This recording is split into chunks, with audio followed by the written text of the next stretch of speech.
여러분 안녕하십니까. 데이너김입니다. 새 아침이 밝았습니다. 자, 지금 미국이 주도하고 있는 이 세계 질서에 도전하는 세력이 있습니다. 자, 이 세력이 바로 브릭스입니다. 브릭스. 여기 글자를 너무 잘 써놨는데요. 브라질, 남미에서 제일 큰 나라죠. 그 다음에 러시아, 그 다음에 인도, 그 다음에 차이나, 그 다음에 저기 아프리카의 사우스 아프리카, 이렇게 아프리카 이렇게 해서 5개 나라입니다. 브릭스라고 얘기하죠. 줄여서 브릭스. 자, 그런데 이 나라들이 한결같이 이 독재국가입니다. 공산국가예요. 이런 나라들이 미국이 주도하는 국제질서에 도전하고 그야말로 반기를 드는 세력들이죠.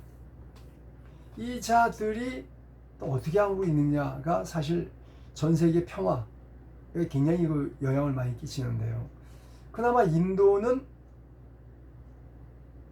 그 미국의 쿼드에 들어와서 중국하고 자기들도 싸우고 있으니까 중국하고 싸우는 쿼드에 들어와서 활동을 했는데, 자, 인도가 스탠스를 바꿨습니다.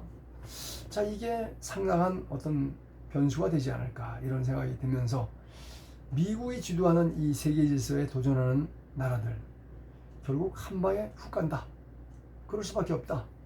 인디아, 차이나, 러시아 세 나라가 어쩌면 한 방에 훅 가지 않을까 이런 생각을 해서 오늘 방송을 한번 만들어 봤습니다.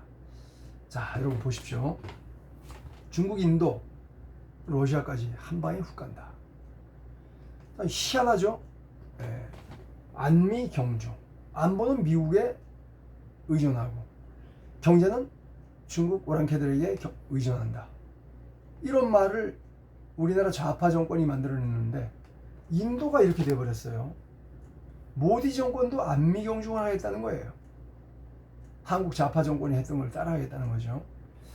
그런데 트럼프 대통령은 용납 안 해요. 야, 필요 없어.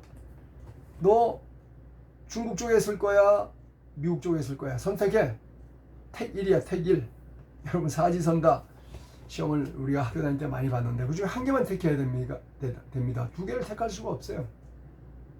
너 제 편이야, 내 편이야. 너 제 편이야, 너 내 편이야. 확실히 정해. 이거 아닙니까? 세계는 그렇습니다. 한 국가에서는 법이 있고 어쩌고저쩌고 하지만 국제 질서는 법이란 게 없어요. 강자존입니다. 강한 자만 살아남습니다. 자, 그래서 지금 그런 상황에서 인도가 미국을 택했나? 이런 의문을 가질 수 있어요. 자, 이번에 인도가 이 미국이 주도하는 서방 질서에 뒤통수를 때리는 짓거리를 했어요. 그것이 바로 상하이 협력기구에 가서 그야말로 사진을 같이 찍었어요. 여기 나와 있는 것처럼 사진을 같이 찍었어요. 시진핑, 푸틴, 그 다음에 간디가 아니라 뭡니까? 모디. 간디하고 모디 비슷하네요. 사진을 찍었어요, 이렇게. 자, 그러니까 이렇게 해서 트럼프 대통령 또는 서방 진영에 뒤통수를 때렸는데 과연 이게 인도가 어떻게 될까요? 향후가. 자, 상하이 협력기구의 초청을 받아갖고 푸틴과 시진핑과 치밀한 반미 연대를 과시했습니다. 자, 미국의 인도 태평양 전략에 협조해서 쿼드를 만들었지 않습니까? 쿼드가 뭡니까? 인도, 호주, 일본, 미국 네 나라가 합쳐서 중국을 막겠다 이거 아닙니까? 근데 인도가 변심한 거예요. 이유는 트럼프가 관세를 50% 때리기 때문입니다. 관세 50%를 때려 우리한테 감히 우리 인도인데 인구가 세계 최고 많은 15억인데 이렇게 도전을 한 겁니다. 자, 50%의 관세를 두들겨 맞으면요, 인도가 수출하는 물건이 경쟁력이 하나도 없어요. 수출을 못해요. 인도에서 가장 수출을 많이 하는 나라가 미국입니다. 미국에 수출을 못하면 끝나는 거죠. 자, 이 원인이 바로, 그러면 트럼프가 아무 이유 없이 50% 때리느냐? 아닙니다. 이유가 있어요. 누가 봐도 합리적이야. 누가 봐도 미국 대통령이라면 그렇게 해야 될 수밖에 없는 원인이 있습니다. 자, 원인은 인도가 친러 정책을 펴기 때문입니다. 표면상은 쿼드야. 인도, 호주, 일본, 미국 네 나라가 힘을 합쳐서 중국을 때려야지. 그래놓고 이거를 뒤통수를 치면서 러시아에 붙은 거예요. 자, 어떻게 붙었느냐? 러시아는 지금 그 우크라이나를 침략했기 때문에 제재를 받아서 석유를 수출을 못 하잖아요. 그런데 그 석유를 그냥 인도가 대량으로 수입하는 거예요. 무지막지하게 수입해가지고 자기들도 싸게, 러시아는 전 세계 석유를 지금 못 파니까 싸게 팔 수밖에 없지 않습니까? 싸게 수출을 해가지고 자기들도 싸게 재미 보고 싸게 수입을 해다가 그거를 정유해가지고 또 유럽에다 비싸게 또 팔아먹어요. 이런 짓거리까지 하는 거예요. 인도가. 기가 막히죠. 그렇게 해서 친서방 동맹인 쿼드에 가입했지만 러시아 석유를 대량으로 구입해서 그걸 정제해서 거꾸로 비싸게 유럽에 팔아먹는 그런 얍삽한 짓으로 재미를 보고 있다.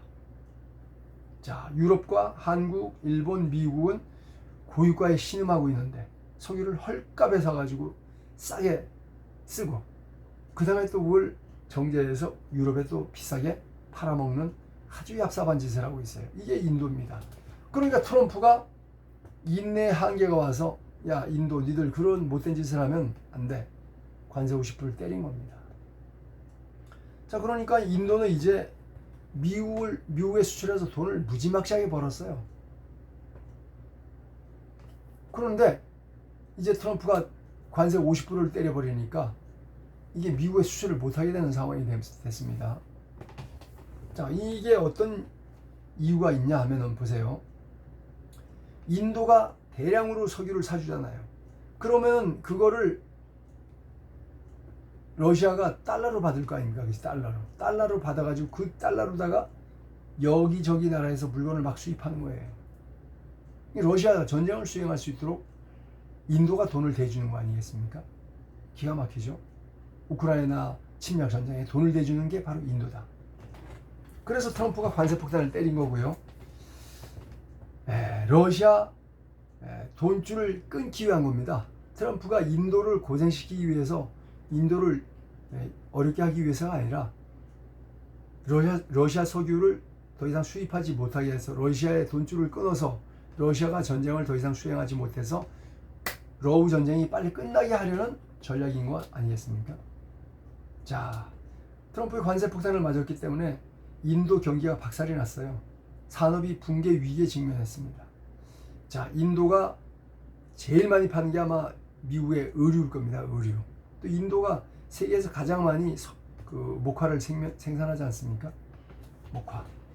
그러니까 의류, 가구, 보석, 스포츠용품, 섬유. 의류도 만들어 팔지만 아예 섬유도 만들죠. 섬유. 그 세계에서 목화를 제일 많이 재배하는 나라니까. 그다음 화학 제품.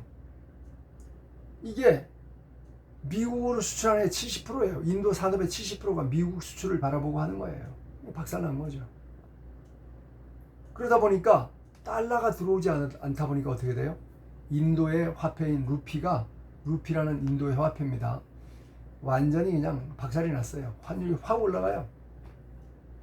인도 루피는 외국에서 뭘 사올 수가 없네. 이제 환율이 불안정해졌습니다.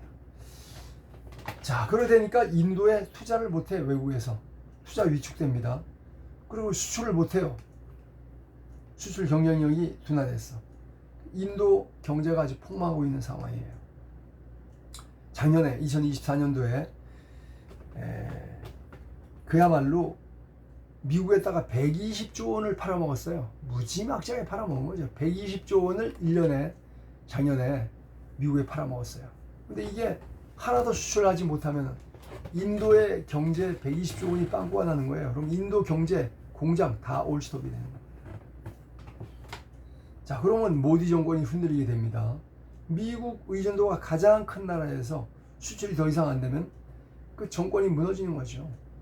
수출이 안 되면 나라가 다 쓰고 먹을 게 없으면 망하는 거 아닙니까? 자, 그리고 인도는요, 우리가 볼 때는 한 나라 같지만 사실 두 나라입니다. 북인도, 남인도가 딱 찢어져 있어요. 말도 전혀 달라요. 자, 그래서 이 남인도는 모디 정권을 되게 싫어하고요. 북인도는 모디 정권을 지지하고 그래요. 자, 이유가 있습니다. 자, 이 모디 정권이 중국, 러시아, 인도 이렇게 삼각 연대를 통해서 미국과 대적하고 반서방 연대를 하게 되면은 수출 안 되고 나라 망하는 거죠. 자, 그렇게 돼서 경제가 심각하게 추락하게 되면은 모디 정권에 반대하는 남인도 세력들이 가만히 있지 않죠. 북인도 세력들이 여태까지 인도의 정치를 좌지우지했습니다. 인도의 유명한 정치인들이 전부 다 북인도 사람들이에요. 힌두어를 쓰는 사람들. 뭐 여러분들이 아시는 네루, 간디, 현재 총리인 모디까지 다 북인도 사람들이에요. 남인도는 거꾸로 경제적으로 바다랑 접해 있다 보니까 수출, 제조업 뭐 이게 강해요. 그리고 IT 산업 이런 게 굉장히 강합니다. 그리고 또 자동차 제조업 처음은 남인도에 있어요. 자, 그리고 영국의 지배를 받아서 그렇죠. 영어 교육 수준이 대단히 높아요. 인도 사람들이 영어 굉장히 잘합니다. 그리고 이 서구와 연결돼 있어요. 그 미국 그다음에 유럽과 연결되어 있는 경제권을 가지고 있습니다.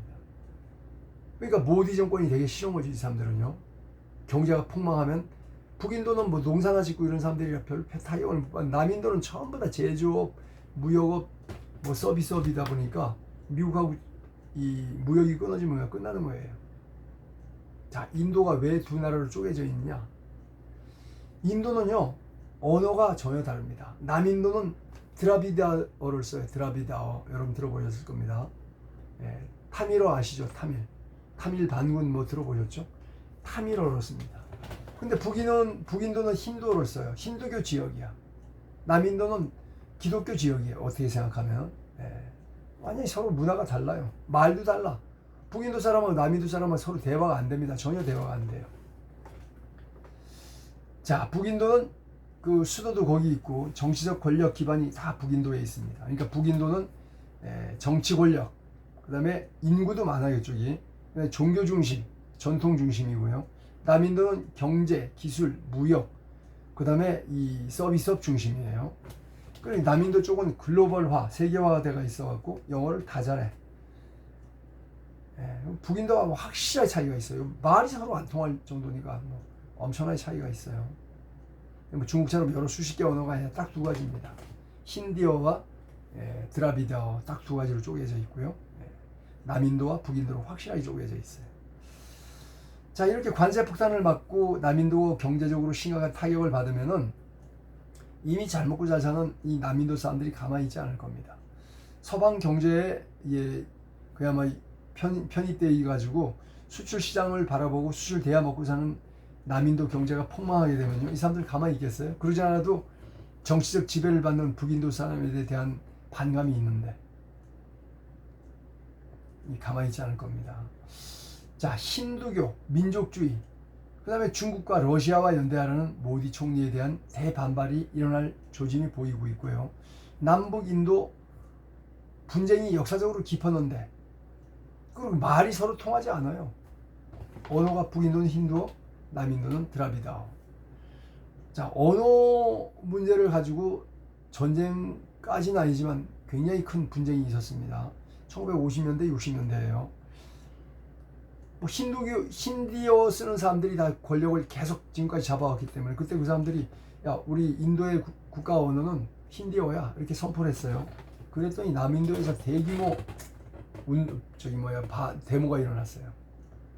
그래서 나라가 쪼개질 뻔했습니다. 그래서 할 수 없이 정권은 북인도 사람들이 잡고 있지만 어쩔 수 없이 타협을 했어. 그래, 인도의 공용어는 영어야 이렇게. 뭐 힌디어를 쓰든 드라비다어를 쓰든 상관없고 인도의 공용어는 영어야 이렇게 돼버린 거죠. 지금 인도의 공용어는 영어입니다. 자, 모디 지금 총리는 북인도 사람이고요. 북인도 출신 힌두교 사람이고요. 그다음에 이 그렇기 때문에 기독교, 무슬림 이 남쪽 사람들을 심하게 싫어해요. 그래서 언제든지 나라가 두 개로 쪼개질 수 있는 위기에 있는 나라가 바로 이 힌두교입니다. 왜? 말이 서로 안 통해. 북인도 힌디어하고 남인도의 드라비드어는 서로 전혀 통용이 안 돼요. 우리나라 사람 뭐 전라도 말 아주 오지게 써도 다 통화되잖아요. 여기는 안 돼, 아예. 자, 그리고 인도가 민주국가라지만 민주국가라고 보기 어려워요. 언론 탄압이 중국 못지않습니다. 국제 언론 지수 계속 추락해서요. 중국 못지않은 언론 탄압을 받고 있는 나라가 인도고요. 정부 비판 기사 쓰면 그냥 바로 잡아갑니다, 기자. 디지털 검열, 정부 비판 유튜브 뭐 SNS 올리면 바로 그냥 차단해버려요. 중국이랑 별 차이 없습니다. 자, 야당 정치인 정치 좀 하려고 그러면 세무조사 해버리고요. 체포하고 기소하고 압박하고 완전히 거의 독재국가예요. 자, 남인도는 벌써 서양이랑 서방 지역이랑 연결되어 있고 벌써 이 지능지수도 높고 공부도 많이 하고 다르잖아요. IT 쪽 세계 최고입니다. 인도가, 남인도 쪽이. 그러니까 모디 총리 정책에 반발이 심해요. 근데 이번에 미국 관세 맞아고 남인도가 작살났죠. 모디 정권을 뒤집을 정치적 폭발이 될 가능성이 크다. 그래서 모디 정부 이럴 때 또 그냥 압박할 거 아닙니까? 힌두교 민족주의 내세워서 완전히 중러랑 밀착하고 또 이 탄압할 가능성이 크고, 그러면 이 인도가 두 개 나라로 쪼개질 수 있어요. 자, 인도는 이 인재들이 대부분 남쪽에 있습니다. 국제적인 대부호도 남쪽에 많고요. 그 다음에 국제적인 네트워크도 엄청나게 연결되어 있고요. 여러분 아시다시피 지금 현재 구글의 CEO, MS의 CEO, MS 마이크로소프트죠. 그 다음에 어도비 아시죠? 포토샵 만드는 회사 어도비의 CEO, IBM의 전 CEO 다 그 인도 사람이에요. 인도 사람들이 뭐 IT 쪽으로는 대단히 뛰어납니다. 전 세계에서 남인도 사람들이 전 세계에서 엄청난 큰 비중을 차지해요. 특히 IT 쪽은 뭐 얘들이 다 잡았어요. 이런데 남인도를 탄압한다? 남인도가 지금 무역 그 미국의 그 무역 관세 폭탄 맞고 작살나고 있는데 도와줄 생각은 하지 않고 중국하고 러시아하고 협력해가지고 무역이 되든 말든 그 이 모디 총리가 밀어붙인다? 그럼 두 나라로 쪼개질 가능성이 큽니다. 자, 그래서 모디 정권의 미래가 아주 암울하다는 거죠. 중국, 러시아와 친해지려는 모디 총리는 미래는 암울하다. 인도, 중국, 러시아 3국 유라시아 대륙의 핵심이죠. 그리고 인구가 전 세계 35%예요. 꽤 많죠. 3분의 1이 넘죠. 그 다음에 브릭스 뭡니까? 여기에도 저기 뭐야 차이나하고 사우스 아프리카하고 뭐 합치면 저기 뭐야 이 브라질하고 사우스 아프리카를 합치면 브라질 인구가 많기 때문에 한 40% 됩니다. 인구가. 그렇지만 경제력은 굉장히 약해요. 얼마 안 돼요. 전 세계에서. 자, 그런데 인도는 그렇게 가난한 이 브릭스 나라 중에서 이 미국과 유럽 쪽에 서구와 이렇게 이 협력을 통해 가지고 서구 경제에 편승해서 엄청난 이익을 창출했고 지금 세계 5위입니다. 경제 대국, 세계 5위의 경제 대국이 됐어요. 인도가. 그런데 지금 관세 폭탄을 맞고 루피아가 완전히 바닥으로 추락했어요. 경제 성장이 멈췄어요. 이렇게 되면 어떻게 돼요? 불과 1년도 안 가서 세계 경제 10위권 밖으로 추락합니다. 한번 추락하면 다시 올라가기는 대단히 어렵죠. 그래서 모디 총리가 중러 경제 연대를 계속하면서 아주 쪽박차고 알거지 나라가 될지, 그야말로 미국과 협력을 해가지고 러시아 석유 수입하지 않고 다시 부흥의 길로 갈지 판단을 해야 돼요. 자, 서방 경제 합류 멈추면 어떻게 돼요? 지금 서방 경제랑 연결되어 있기 때문에 중국에 있던 공장이 인도로 많이 이사가고 있지 않습니까? 그런데 서방 경제하고 딱 끊어지면 어떻게 돼요? 중국에 있는 공장 계속 돌아가죠. 저희 인도로 공장 이전 안 할 거 아닙니까? 그럼 중국의 제조업은 그대로 살아남고 인도 경제는 완전히 올스톱되고 망하는 거죠. 인도는 미국 아니면 수출할 데가 없어요. 미국, 유럽 아니면 수출할 데가 없습니다. 망한다는 거죠. 자, 값싼 러시아산 석유를 사가지고 꿀을 빨던 시대는 갔다. 트럼프 관세 50% 때렸죠. 기본적으로 25%였다가 러시아 석유 거래 제재 받아서 25% 더 올려서 50%입니다. 자, 근데 인도가 러시아산 원유를 거래 중단하면 다시 25% 확 떨어지죠. 그러면 관세가 회복되고 수출이 다시 회복됩니다. 대미 관세 전쟁을 멈추면 인도 경제는 다시 또 살아날 수 있어요. 자, 그러면 인도가 러시아산 석유를 수입하지 않으면 러시아가 바로 몰락합니다. 자, 러시아가 3년 반째 지금 우크라이나를 공격하고 있는데 이 돈이 어디서 나오느냐? 중국과 인도에서 나오는 거예요. 중국과 인도가 석유를 사주기 때문에 그 돈으로 지금 전쟁을 하고 있는 거 아니겠습니까? 자, 그런데 어차피 저희 중국은 미국의 적국이니까 어쩔 수 없죠. 사오겠죠. 중국은 계속 석유를 사오겠죠. 근데 인도는 할 수도 있고 안 할 수도 있는 그런 상황이에요, 지금 현재. 인도가 돌아서서 러시아 석유를 안 사오면 어떻게 돼요? 러시아는 몰락하는 거죠. 자, 이 인도가 참 얍삽한 했어요. 러시아가 세계 제재를 받아서 석유 수출을 못하니까 너 석유 못 팔지?